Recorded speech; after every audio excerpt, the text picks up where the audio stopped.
me le dit la personne au pied du laboratoire, l'âge chronologique ne reflète pas forcément l'âge biologique. En effet, l'avancée en âge entraîne pour chacun d'entre nous une perte progressive des capacités fonctionnelles. On réfléchit moins bien, on court moins vite, on perd un peu la mémoire. Tout ceci est parfaitement normal et nous restons autonomes jusqu'à la fin de nos jours.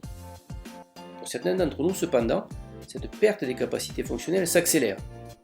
Il y a une petite perte d'autonomie et l'individu devient fragile. Enfin, pour une troisième partie de la population, cette usure biologique s'amplifie, elle est majeure, la perte d'autonomie est très importante et la personne devient dépendante. Nous cherchons donc au laboratoire à comprendre pourquoi certains déclinent plus rapidement que d'autres. Nous cherchons également à trouver des signes avant-coureurs de ce déclin, de manière à proposer de nouveaux leviers capables de maintenir, voire même de rétablir les capacités fonctionnelles de l'individu. Pour cela, nous nous appuyons sur trois des piliers majeurs de la biologie que sont le stroma, l'inflammation et le métabolisme.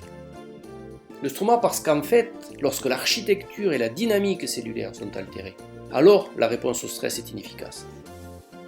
L'inflammation, car lorsque sa résolution est retardée, voire même annihilée, elle devient chronique et une inflammation durable altère bien évidemment la fonction des tissus, des organes.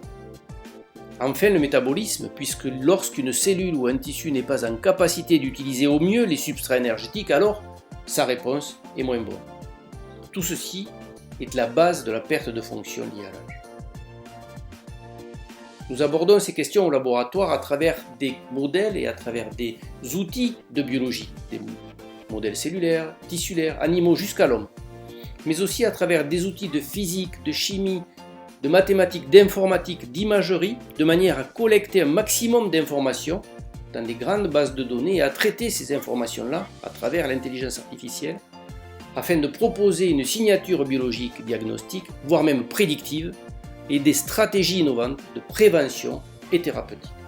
Le laboratoire possède également la capacité de former à travers une graduate school, 5 ans, 2 ans de master, 3 ans de doctorat, qui est un programme international et qui est entièrement financé. Enfin, le labo se situe dans un environnement tout à fait stimulant qui est le campus de Langlade, dans lequel on retrouve d'autres laboratoires académiques, des laboratoires privés, des startups, des biotech et même un hôpital. J'espère donc vous y retrouver très vite. À bientôt.